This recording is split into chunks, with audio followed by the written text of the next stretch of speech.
Hello, everyone. Thank you so much for joining this very special virtual I Am Dr. Sharon show. I am Dr. Sharon H. Porter, educator, author, entrepreneur, and podcaster and TV show host. And I am joined today by my very special guest. He is none other than Dr. Dallas Dance. And I'm just going to share just a little bit about Dr. Dallas Dance before we get started. He is the founder and president and chief executive officer of the D Dance Group, a Virginia-based professional services consulting firm committed to becoming the premier partner organizations look to in order to accomplish their biggest goals and solve their biggest challenges. Dr. Dance also serves as the managing partner of Infinite Solutions Enterprises, where he manages the firm's strategic partnerships, strategic efforts, and business development. Prior to his current positions, Dr. Dance served as the superintendent of Baltimore County Public Schools in Maryland with over 112,000 students, 173 schools, and over 21,000 employees. As a leader of the nation's 25th largest school system, Dr. Dance pioneered equity-centered shifts in teaching and learning to close the graduation achievement gap between Black and white students while increasing graduation rates overall. Dr. Dance, thank you and welcome to the I Am Dr. Sharon show.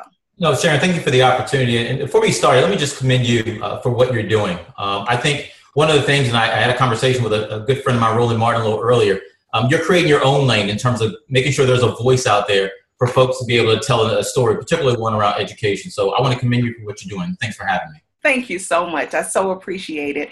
And we are, as you said, it's no holds bar. That's why I'm here. And so I do have several questions for you. First of all, I've been following you for several years, and I applaud you for the work that you've done. And I do want to say that out front before we get into a lot of stuff, and then we're going to move forward.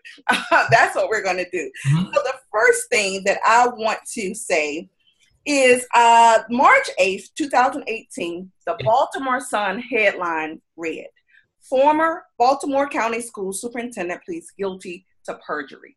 Take us back there and give me your thoughts and what was going on. Absolutely. So let me, and one of the things, the reason why I love doing this with you today is that this will be no holds barred, Sharon. So one of the things that I recognize is if we think back to November of 2016. November 2016 was a very contentious presidential election. I mean, I think all of us know that there were things that were said, whether they were meant or not, regardless, they were said. And there were certain groups, particularly young people, and particularly groups that were of color, who were disenfranchised because of the election. A former colleague of mine issued a tweet, a one that I did not write, but I most certainly endorsed, which basically said, it's up to us to make sure all kids feel protected, they feel equal, and that they know that they're loved by us. That was a very contentious tweet in Baltimore County. I had a member of the board who wrote an op-ed that I needed to go. The board meeting right after that, you have people with signs, some saying Dallas Dance must go, some saying that, we support what he did. At any rate, at that point, we were contacted by the Office of the State Prosecutor, who said, we really want to look into your financial disclosure statements. And one of the things that I had sort of said up front to my legal team and to them is that the financial disclosure forms were inaccurate. And I'm very glad to see that there's some systemic changes happening right now. It was in many cases almost a double-digit form that folks had to fill out. If you go back and look at back when I got the job in July of 2012, I on record asked the board for some clarification because the principals union had asked me about clarification around the form and what should do. But what I ended up happening is when I was ultimately indicted in January of 2018, one of the things that I said I'm not going to do is I'm not going to admit to anything I did not do. But what I am going to do is I'm going to take responsibility for what I did do. And so one of the things, and there are a couple of things I'd like to sort of say to your listeners here. At no time was it ever said that I stole anything, that I took anything, that I used any school system resources for anything. But what it did say was that the forms, the financial disclosure forms that were required by the Board of Education were not accurate.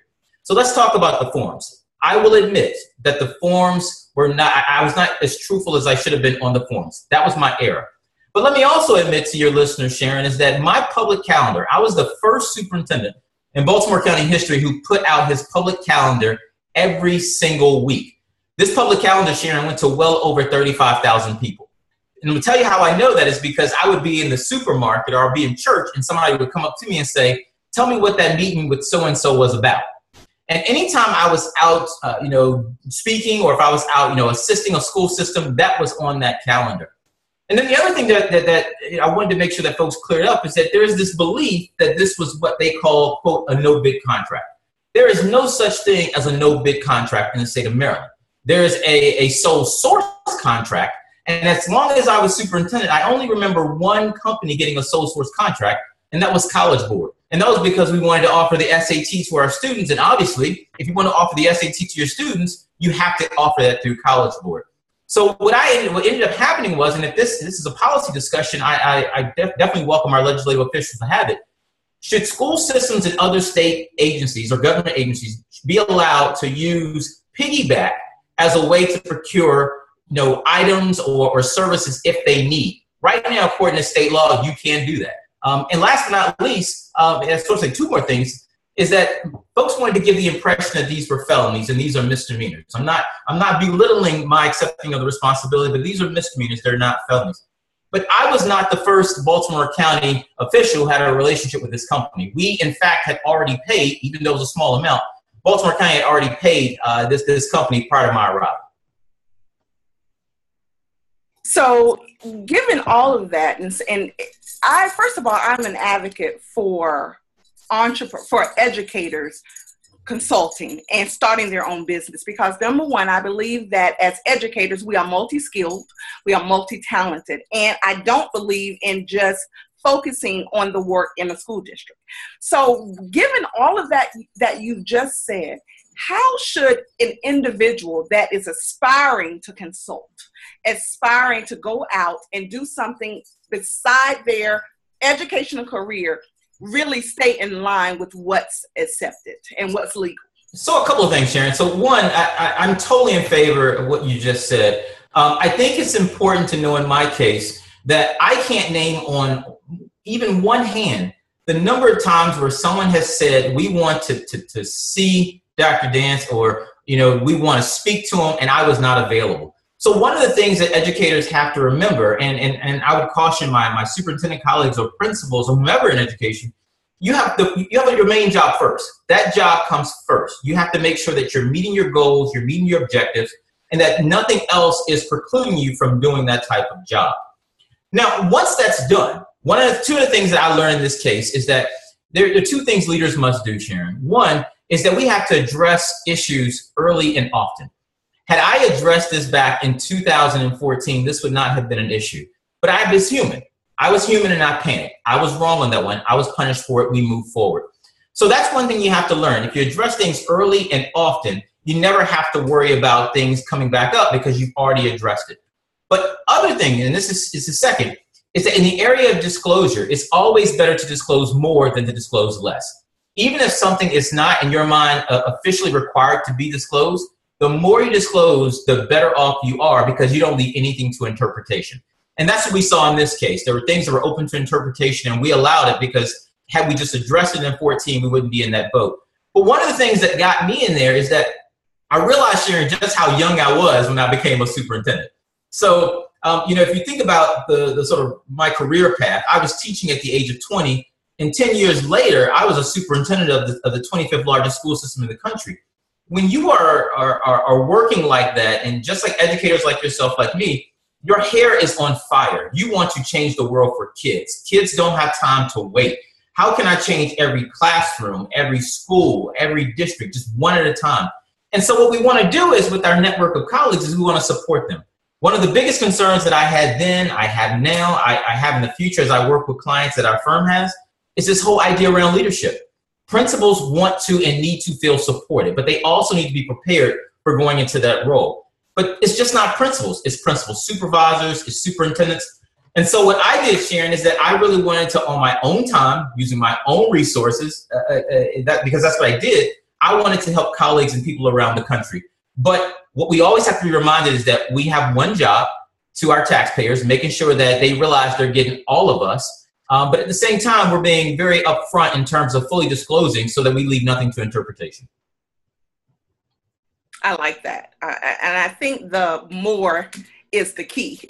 Give them all the information. It is, but the other thing too, I'm really glad, is that now there's a statewide conversation around financial disclosure. Because if we think about this, no one was ever given training around this. The forms in many cases were ambiguous, and there have been school boards that have come out and said the form is ambiguous. And now there is mandatory training that individuals are having to do. And I'm glad that's happening, because I never want to see another educator, particularly another African-American or educator of color, in the same boat where what is happening outside is impacting what's happening inside an organization. Absolutely. So let's go on to the headlines. August 27th. Yeah. Baltimore County School Superintendent Dallas Dance released. Take us back to that day. So it's interesting. I'm going to tell you, it was probably one of the most humbling, one of the most life-changing experiences for me. I'm very grateful to Judge Cox. I had an opportunity to work with Judge Cox when I was the superintendent of Baltimore County. I apologize to her that unfortunately she had to sort of deal with this. But I was very fortunate, very thankful that she allowed us the opportunity to move this from Baltimore to Richmond. My son lives here, my family lives here. And to be honest, it would have just been a further distraction being up there. You know, the school system needs to focus on teaching and learning and not this. And given the opportunity to come there, I will tell you, Sharon, I learned more in 4 months regarding the work that we as educators need to do than I've learned in any graduate course. I had an opportunity to come face-to-face with two of my former students. And one of the questions I asked both of them is, what is it something that I could have done that would have prevented this being the case? One of my favorite movies is Lean on Me with Joe Clark. It's I know every single word. It's kind of crazy. But one of the things he said at the end of it, when he got arrested for the breaking of the fire code, he says, I spent my entire career trying to keep my kids out of jail, and look at where I find myself. It was a very reflective moment. Nelson Mandela has also said that it's those times where we're in a cell that we do our most reflection. MLK had this sort of same moment. And so I really had an opportunity to reflect on life, reflect on what's most important in life, reflect on the next level of work. But what I also liked was I was able to reconnect with those students, because I asked them, you know, tell me what you wish you had known then that you know now. And what they told me is that, one told me, matter of fact, and one said, I wish you had known I couldn't read. And I was an English teacher. I was a 10th grade English teacher. It just broke my heart that I had a young man who looks just like me in my class. I'm teaching him English, I'm teaching him speaking, I'm teaching him writing, but he can't read. How do we let anyone, particularly a young man, but anyone, get to a point where you've gotten all throughout the system and you have not learned to read? And then the second one said to me, everyone talked about the graduation rate. That we graduated. We thought we were ready. And the moment we got out there, we recognized that we were not ready, because we didn't have a job or a career skill where we could actually have and earn a livable wage for us and our family. And because of that, I had no hope. I had no belief that I could do it. And that's when I started doing other things. So as I look at the next level of work that we've got to do, I think that as educators, we've done a great job in making sure that we provide extra opportunities for students to earn a high school diploma, because we know that's just the minimum standard that students have to meet. But we can't stop at the high school diploma.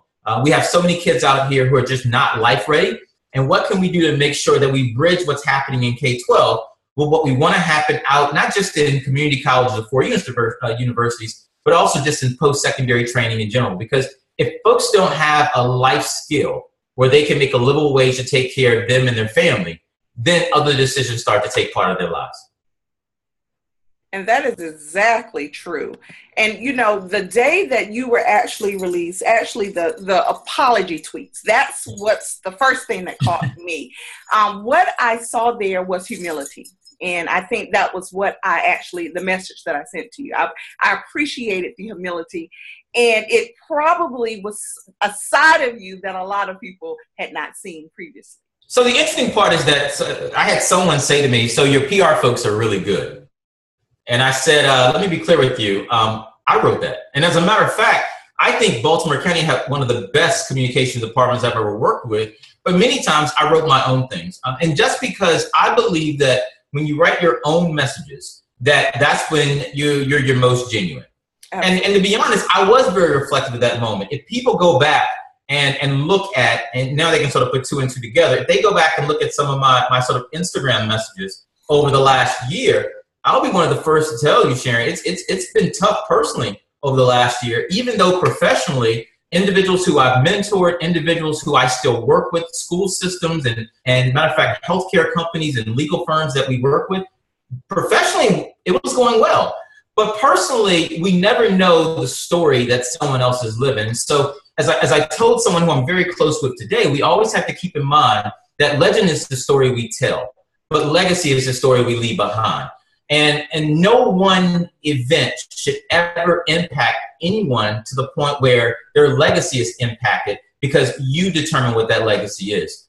We all make mistakes. The reality is and I put this in the tweet, it's all about the humility, the grace that you get, and the accepting of responsibility. And, one of the things that I'm very big on is that if as a country, we would start thinking through the acceptance of one's responsibilities in general. And I'm not necessarily even talking about our politics, but in general, if we talk about when we make mistakes, how we might course correct, when we hurt someone's feelings, how we might, say, I'm sorry, or I apologize. When we recognize that something didn't quite go according to plan, what do we do to adjust?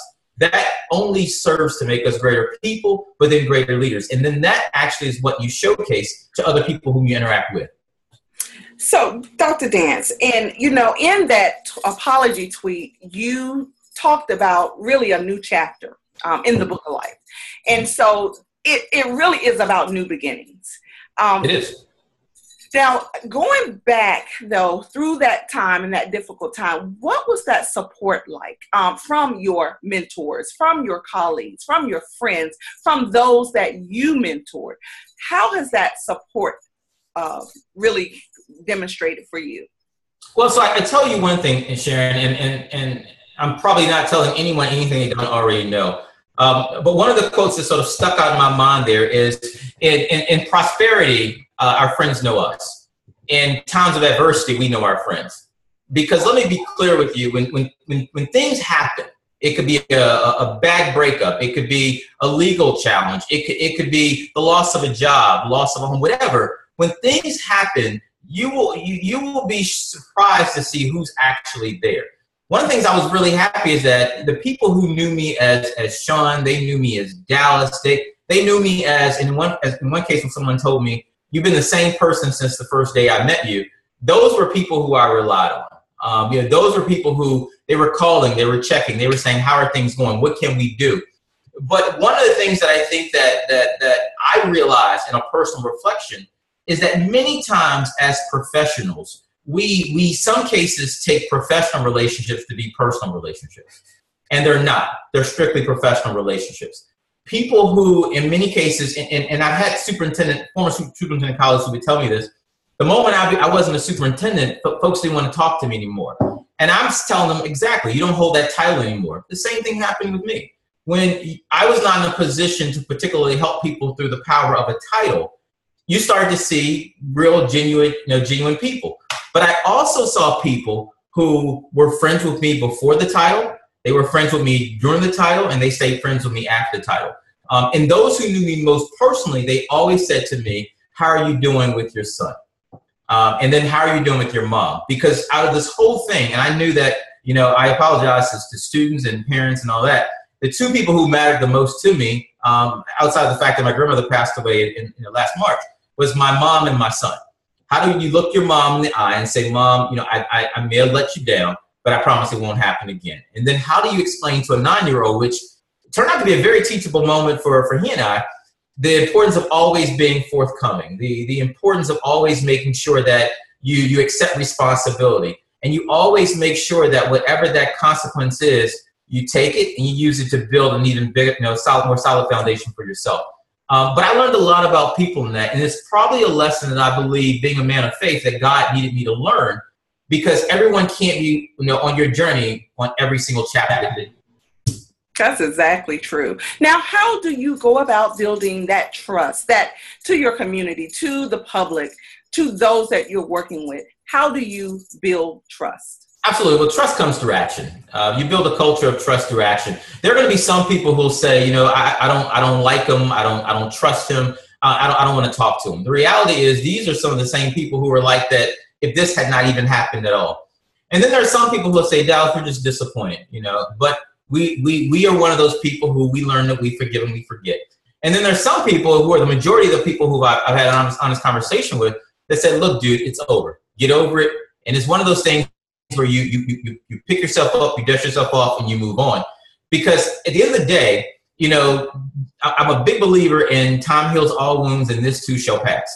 In 2 years from now, in 6 months from now, in 10 years from now, what will you say you've learned from this that now serves as a model for others so they're not in that same boat, but that you've done even greater works for people and for society? And for me, I love education. I'm always going to be, an educator born and bred. But I also recognize, too, that we can't look at education in a silo, which is what we do. I had a conversation with the mayor just yesterday, and they're telling me the education system is bad.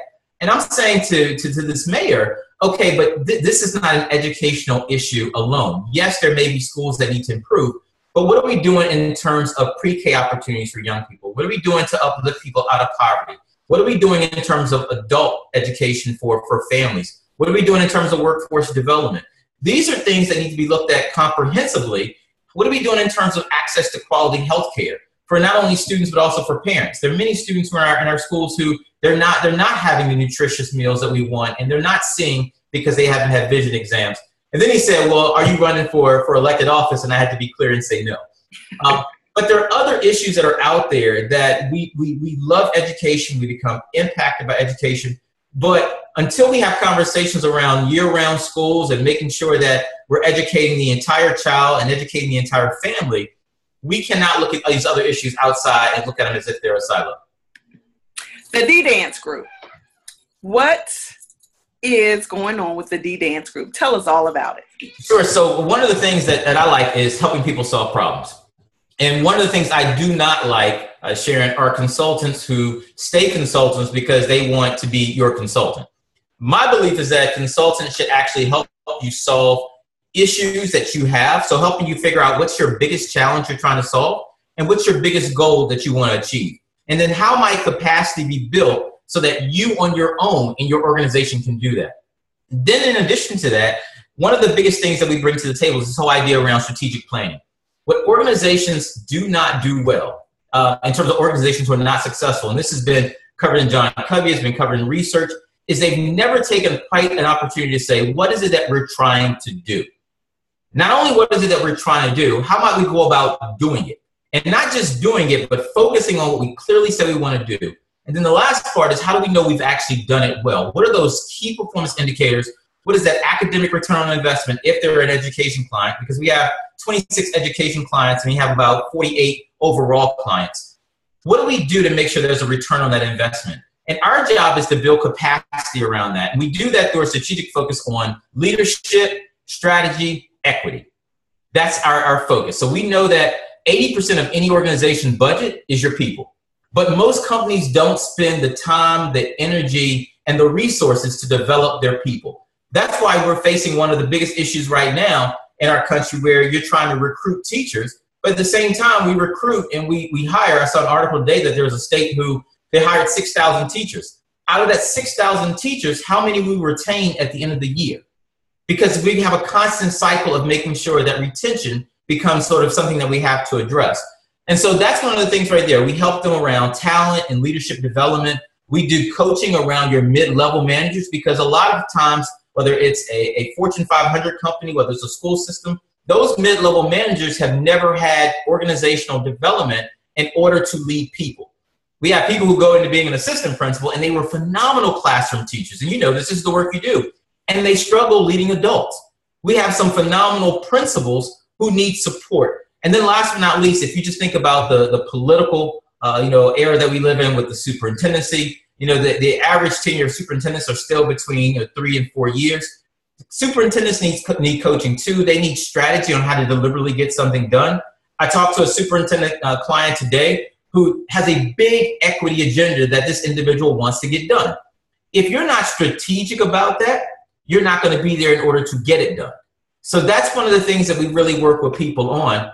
And people reach out to us that know that there is a practical aspect of what we're going to talk about and do with you. But the whole idea is about being a partner with you. We're not there to stay your consultant for 5 to 6 years.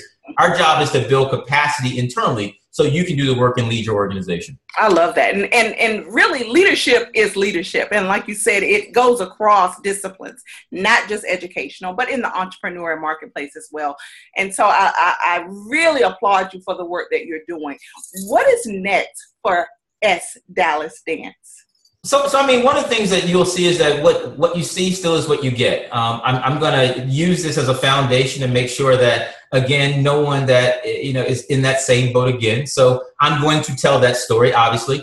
I have one book out now, Three Fundamental, Deliberate Excellence, 3 Fundamental Strategies that Drive Educational Leadership. It's by Cohen. It's doing pretty well right now. People are giving me feedback on the book. So there might be something in the works later on in terms of a revision to that. Mm-hmm. But the second book that I'm working on right now is called Full Disclosure. It's going to talk about, because folks ask me all the time, like, how did you get to where you were at such a young age?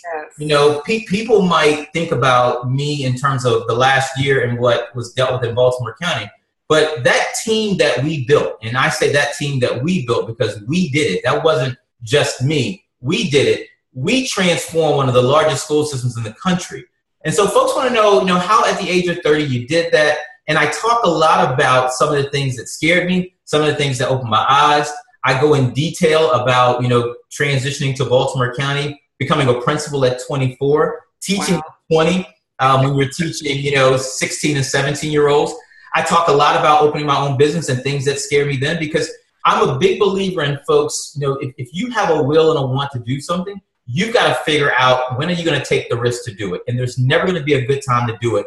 And I talk about the risk I took to do that. One of the things someone said to me the other day is, they fired you from a $300,000 job. Let me be clear. They didn't fire me. As a matter of fact, me believing that leadership is protecting the organization, I resigned when I knew that they were potentially trying to go this route. Mm-hmm. So I don't want the organization caught up in that. And someone said, we thought you were portrayed as a greedy person. If I was greedy, I would have stayed in the seat and had some type of monetary payment in order to leave. That's not leadership, though. One of the things that never has driven me is money. Money doesn't drive me. I'm in this boat because I wanted to help people. And then I made a bad decision and panicked by not reporting it. That doesn't define Dallas Dance for the future, though. But I do go into detail about what happened during the investigation, right? What happened during, walking into a courtroom when there are 30 cameras in front of you. I do talk about my time incarcerated and what does that look like when, I'm encouraging people. And that's what I kept doing. When I was in there, I was encouraging people that you're one day closer. I know you might say you have 4 years, but guess what? Tomorrow, you're one day closer to something. What are you going to be and what are you going to do when you get out? But I'm very, very passionate now that, Sharon, that we've got to do a deeper job of folks when they graduate. Graduation cannot be the end-all, be-all now. It never really was, but the stakes are too high right now. And our country has always been on this idea that everyone needs to go to college. Everyone needs to be prepared for whatever he or she wants to do when they leave. Exactly.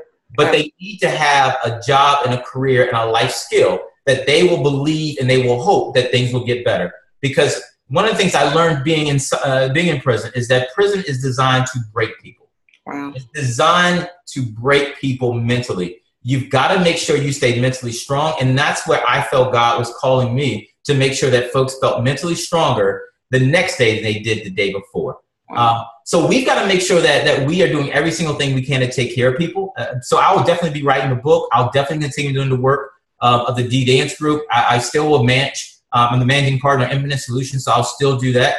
It was interesting. I was asked by Tim Tooten the other day, would you consider being a superintendent again? I've received about 4 offers now to be a superintendent. The answer at this particular point is no, because I want to make sure that I can support superintendents to do the hard work they're doing. And that is by far one of the best jobs outside of being a principal, but it is the toughest job. Yes. And there are certain things that I can say, I can do now, I can act on that you just cannot do as a superintendent. And this gives me the opportunity to do so. So I look forward to helping even more clients and building my team out. We have a team of 8 people right now. We're going to probably be going to 10 over the next 3 weeks. So I look forward to helping schools work on their strategic plans, work on their school improvement plans, helping new superintendents as they transition in the role to understand the political landscape. And matter of fact, we're about to bring on one school board who are about to help figure out what is the appropriate role between the school board and the superintendent to make sure that they understand the teamwork aspect and the governance and accountability oversight that comes with being a board member that they need in order to work together for the good of the school system. Wow. I tell you, I just want to say thank you, first of all, for your transparency, for your humility, and for the lessons learned. And so definitely when Full Disclosure is published, I would love for you to come in studio and let's talk about it in detail when you come to the Washington, D.C. area, definitely.